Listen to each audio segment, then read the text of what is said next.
Assalamualaikum warahmatullahi wabarakatuh.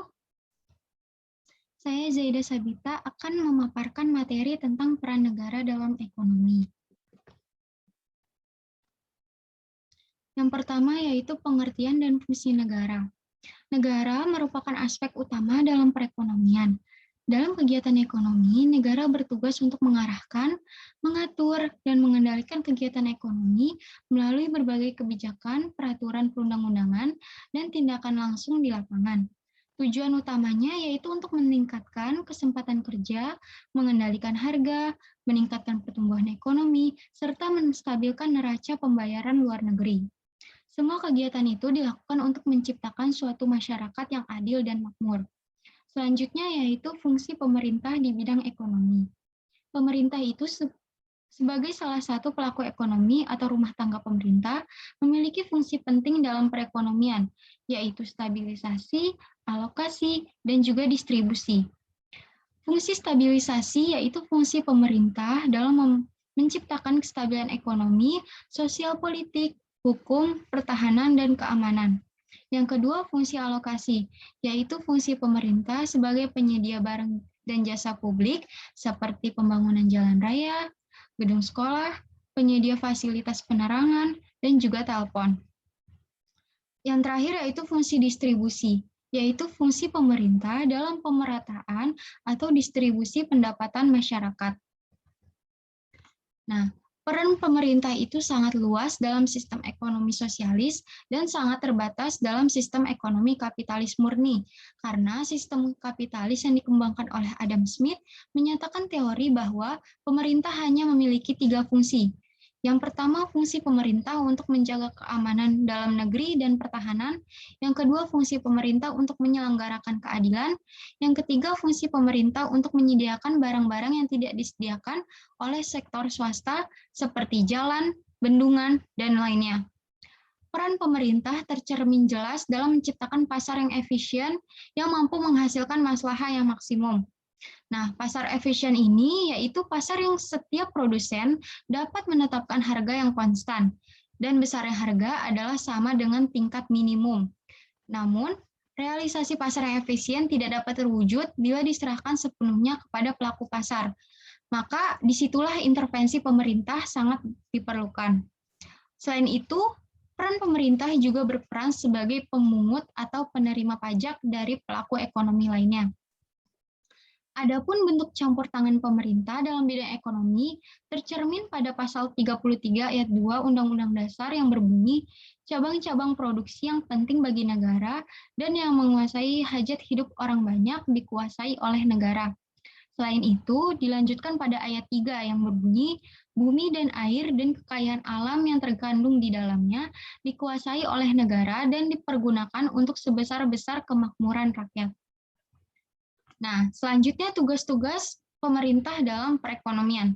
Yang pertama yaitu pemerintah harus mengawasi faktor-faktor utama yang menggerakkan perekonomian. Pemerintah harus memantau pergerakan ekonomi seperti pemantauan dan larangan praktik-praktik yang tidak sesuai, baik dalam sistem pembelian dan penjualan, produksi, konsumsi, dan juga sirkulasi. Yang kedua, menghentikan muamalah yang diharamkan, yaitu berbagai bentuk dari muamalah yang dilarang karena mereka bertentangan dengan prinsip-prinsip Islam yang didasarkan pada moralitas dan mempertahankan manfaat publik, seperti riba, penimbunan, dan juga monopoli.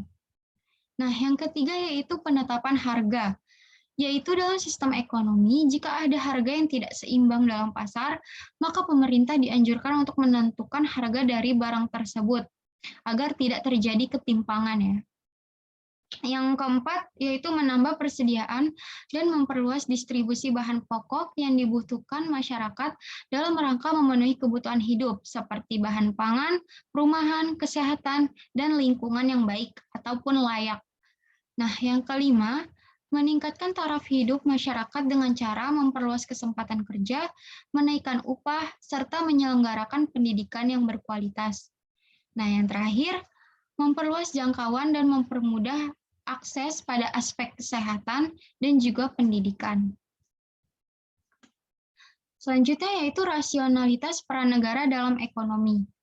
Pemerintah memainkan peran penting dalam pertumbuhan ekonomi melalui berbagai langkah yang terkait dengan sektor publik, penyediaan barang publik dan upaya untuk mempromosikan konsumsi barang yang bermanfaat. Nah, ini merupakan pembenaran ekonomi untuk mengklasifikasikan partisipasi negara dalam perekonomian. Di samping adanya kebutuhan akan penyediaan infrastruktur, ada beberapa alasan lain yang menyebabkan perlunya pemerintah melakukan intervensi dalam perekonomian, yaitu di negara-negara sedang berkembang, pemerintah memiliki tradisi yang panjang dalam mengontrol atau campur tangan dalam perekonomian, bahkan sampai pada tingkat manajemen mikro. Intervensi ini termasuk dalam penetapan harga, pengontrolan kredit, pemasaran, serta pada investasi asing serta keuntungannya. Nah, selanjutnya yaitu pandangan Islam terhadap peran negara dalam perekonomian. Jadi, menurut Islam, negara memiliki hak untuk melakukan intervensi dalam kegiatan ekonomi, baik untuk memantau kegiatan atau untuk melakukan berbagai jenis kegiatan ekonomi yang tidak dapat dilakukan oleh individu.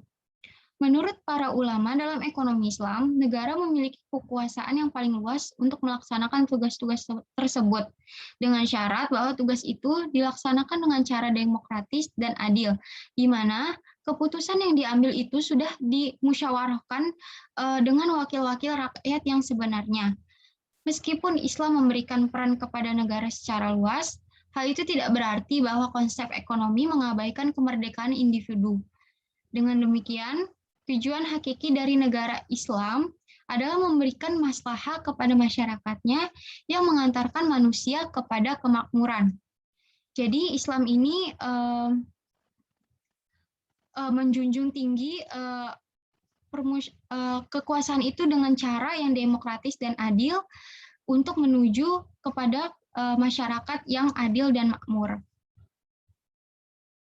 Nah, selanjutnya yaitu peran negara dalam perekonomian dalam Islam.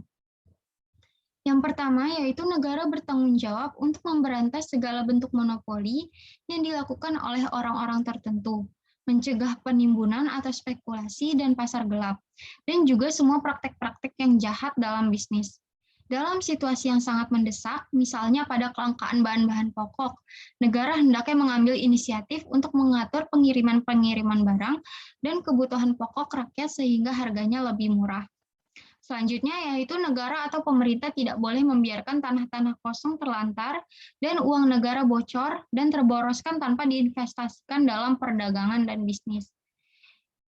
Selanjutnya yaitu pada bidang fiskal, negara-negara pada zaman Khulafaur Rasyidin, Umayyah dan Abbasiyah telah menerapkan pengutipan pajak selain zakat. Abu Yusuf mengatakan bahwa pajak itu dibolehkan, asal saja dalam batasan yang wajar dan demi kepentingan negara. Nah, dalam Al-Quran itu, peran negara dalam perekonomian telah disebutkan pada Quran Surat Al-Hadid ayat 25, yaitu Bismillahirrahmanirrahim, Laqad arsalna rusulana bil bayyinati wa anzalna ma'ahumul kitaba wal mizana liyaquman nasu bil qis wa anzalna al-hadida fihi ba'sun syadidu wa manafi'u lin-nasi wa liya'lamullahu man yansuruhu wa rasulahu bil ghaib. Innallaha qawiyyun aziz. Artinya, sesungguhnya kami telah mengutus rasul-rasul kami dengan membawa bukti-bukti yang nyata, dan telah kami turunkan bersama mereka Alkitab dan neraca supaya manusia dapat melaksanakan keadilan. Dan kami ciptakan besi yang padanya terdapat kekuatan yang hebat dan berbagai manfaat bagi manusia, supaya mereka menggunakan besi itu. Dan supaya Allah mengetahui siapa yang menolong agamanya dan rasul-rasulnya. Padahal Allah tidak dilihatnya. Sesungguhnya Allah Maha Kuat lagi Maha Perkasa. Nah, para ulama fikih itu secara rinci membahas kebutuhan-kebutuhan dasar yang harus dipenuhi seluruh warga negara. Al-Quran dan Sunnah telah berulang kali menekankan pemberian makanan kepada mereka yang sedang kelaparan. Demikian pula, pemenuhan kebutuhan gizi bagi setiap orang harus diperhatikan untuk meringankan penderitaan kaum miskin.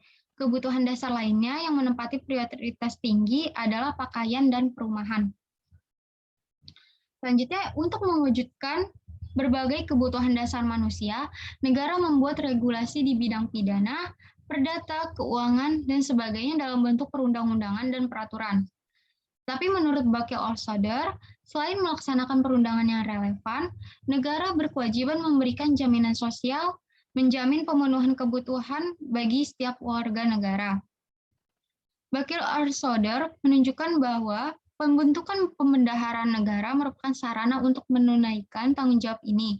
Berkaitan dengan distribusi pendapatan, ia menekankan bahwa hal itu tidak berkaitan dengan keharusan kesamaan pendapatan, tapi standar hidup tertentu, yakni teratasinya kemiskinan absolut, yaitu kemiskinan absolut inilah yang bisa diberantas.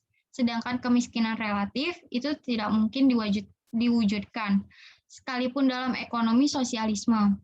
Jadi menurutnya dalam Islam dimungkinkan adanya perbedaan-perbedaan yang tidak menyolok antara satu individu dengan individu lain. Nah, menurut Profesor Dr. Umar Chapra berpandangan bahwa peranan ekonomi yang aktif oleh negara merupakan segi yang tidak bisa dipisahkan dari sistem ekonomi Islam. Chapra juga mengatakan suatu perekonomian dapat dikatakan telah mencapai pemerataan atau keadilan optimal jika barang dan jasa yang diproduksi dapat didistribusikan dalam suatu cara di mana kebutuhan individu dapat dipenuhi secara memadai dan juga terdapat distribusi kekayaan dan pendapatan yang adil. Selanjutnya, Chapra menyatakan bahwa penyediaan modal untuk kepentingan sosial serta penataan jaminan sosial merupakan kewajiban penting negara. Negara juga bertanggung jawab untuk menciptakan kemantapan atau stabilitas nilai mata uang serta pertumbuhan ekonomi yang tinggi. Nah, berbeda dengan menurut Profesor Dr. Muhammad Najatullah As-Sidki, menjelaskan bahwa peranan negara mencakup 4 macam, yaitu yang pertama menjamin tegaknya etika ekonomi dan bisnis Islam dari setiap individu melalui pendidikan, dan bila perlu melalui paksaan. Yang kedua, menciptakan iklim yang sehat dan dalam mekanisme pasar. Yang ketiga, mengambil langkah-langkah positif di bidang produksi dan pembentukan modal guna mempercepat pertumbuhan dan menjamin keadilan sosial. Yang terakhir yaitu perbaikan penyediaan sumber-sumber daya dan distribusi pendapatan yang adil, baik dengan bimbingan, pengaturan, maupun campur tangan langsung dalam proses penyediaan sumber daya itu, dan juga distribusi pendapatan. Nah, sekian presentasi dari saya.